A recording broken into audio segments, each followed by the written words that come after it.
महादेव के शहर में समय से चली मानसून की गाड़ी तो 4 दिन बाद दिख सकता परिवर्तन, पारा 45 डिग्री पार। बीएचयू के पूर्व प्राध्यापक मौसम विज्ञानी प्रोफेसर एस.एन. पांडे बताते हैं कि अभी कम से कम 4 दिनों के बाद यदि मानसून की कुछ हलचल निकटवर्ती क्षेत्रों तक पहुंचती है तो इस क्षेत्र में भी बादलों की आवाजाही शुरू हो सकती है। इससे मौसम के स्वरूप में परिवर्तन आ सकता है। मानसून की गाड़ी समय से चली तो यह निर्धारित समय पर पूर्वी उत्तर प्रदेश में 20 जून यानी इसके 1-2 दिन बाद प्रवेश कर सकता है। यदि ऐसा हुआ तो 16 जून से आसमान में बादल दिखने लग सकते हैं और मौसम के स्वरूप में परिवर्तन दिख सकता है, लेकिन तब तक लगभग 4 दिनों तक हीट वेव का कहर झेलना ही नियति है।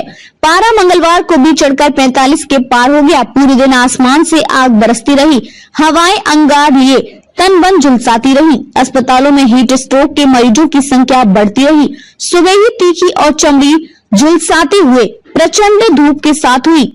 सूर्योदय के समय से ही सूर्य की तीखी किरणों का ताप असहनीय सा था। दिन चढ़ने के साथ यह ताप बढ़ता ही गया और आसमान से मानो आग बरसने लगी थी। हाल यह है कि कूलरों में भरा जाने वाला पानी दिन में कई बार सूख जाता रहा है और लोग बार बार इसे भरकर गर्मी से बचने के उपाय में लगे रहे।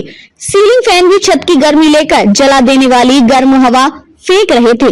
दोपहर 2 बजते पारा 45.3 डिग्री सेल्सियस के उच्चतम बिंदु पर पहुंच गया, जो सामान्य से 5.2 डिग्री सेल्सियस अधिक रहा। सड़कें सूनी पड़ गयी। देर शाम तक वातावरण में लू का प्रभाव बना रहा। रात में पारा गिरा तो जरूर और सामान्य से 1.1 डिग्री सेल्सियस नीचे लुढ़क कर 27 डिग्री तक आ पहुंचा, लेकिन बुधवार को इसमें भी कम से कम 5 डिग्री तक वृद्धि की संभावना मौसम विभाग द्वारा बताई जा रही है। बीएचयू के पूर्व प्राध्यापक मौसम विज्ञानी प्रोफेसर एस.एन. पांडे बताते हैं कि अभी कम से कम 4 दिनों तक तो ऐसा ही मौसम बने रहने की संभावना है। 4 दिनों के बाद यदि मानसून की कुछ हलचल निकटवर्ती क्षेत्रों तक पहुंचती है तो इस क्षेत्र में भी बादलों की आवाजाही शुरू हो सकती है।